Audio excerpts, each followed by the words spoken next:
Mentiroso e desinformador. Como analista político e econômico, Felipe Neto não passa de um grande youtuber. E como youtuber, Felipe Neto não tem nenhum conteúdo para fazer análise política. Na verdade, ele com seus cabelos coloridos só serve para fazer conteúdo infantil. E quando quer entrar em algum assunto de pauta econômica, passa vergonha e fala mentiras. E foi justamente isso que ele fez quando tentou colocar Paulo Guedes na mesma cova rasa onde está Dilma Rousseff. A cova daqueles que fizeram pedaladas fiscais. E no Twitter foi compartilhar uma notícia, uma matéria dizendo que a imprensa chama de drible as pedaladas que Paulo Guedes estaria dando de 55 bilhões de reais. Mas eu vou explicar para vocês de forma bem clara que Felipe Neto não entende absolutamente nada de política nem de economia. Não passa de um grande pirotecnista mentiroso e é isso que vocês vão ver agora. Tudo começou com Felipe Neto tentando deturpar o fato de o governo ter excedido o teto de gastos em 55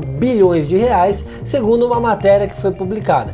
Mas a mentira começa por aí. Em primeiro lugar, o teto de gastos não foi excedido em 55 bilhões, ele foi excedido em 355 bilhões de reais. E para começar, 300 bilhões foram em repasses e em envios feitos aos estados e municípios, envios obrigatórios que tiveram que ser feitos pelo presidente da República e por Paulo Guedes, o ministro da Economia. Então, envios corretos, esses 300 bilhões de reais a gente já deixa de lado. E por segundo, 55 bilhões, que o Felipe Neto disse que na verdade foram pedaladas, na verdade foram divididos em dois pontos. 10 bilhões pela capitalização de empresas estatais, aquelas que a gente quer que sejam privatizadas, mas que têm que ser capitalizadas enquanto existirem e depois, obviamente, que sejam vendidas. E por segundo ponto, 45 bilhões de reais pelo excedente em cessão onerosa em leilão realizado em 2010. 2010, quando o senhor Luiz Inácio Lula da Silva, pelo qual Felipe Neto aparentemente tem alguma afinidade, era presidente da República. Vale lembrar que o primeiro caso da capitalização das estatais já não é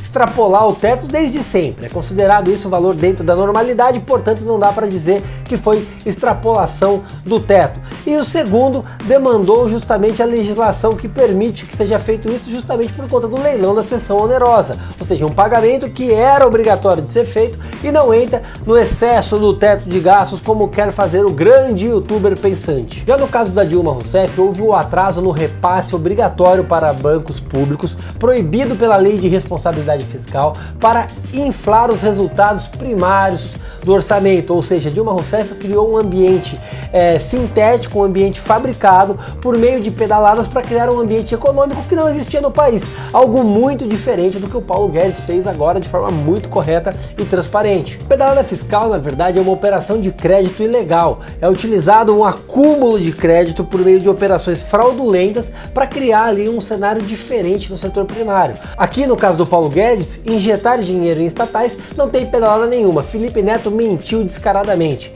E só vejo dois motivos para essa mentira. Um, ele não sabe absolutamente nada do que ele fala, e convenhamos, tem uma série de verdade nisso, ou então ele agiu com completa má fé. Em ambos os casos, Felipe Neto tem que se desculpar com seu público e com a população brasileira. Afinal de contas, o youtuber Pica-Pau não entende nada de economia e seria muito melhor contando piada no seu canal.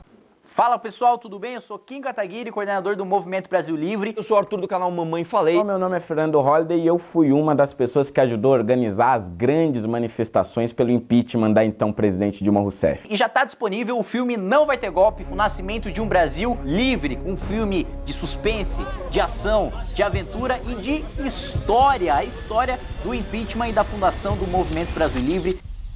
Você sabe a importância histórica desse movimento pro impeachment? Eu tenho certeza que tem alguma coisa que não te contaram. Grandes manifestações, debates, acampamentos, marcha, tudo isso em Não Vai Ter Golpe, o nascimento de um Brasil livre, disponível aqui no YouTube. Pega a pipoca aí, chama a família e vamos assistir agora no YouTube.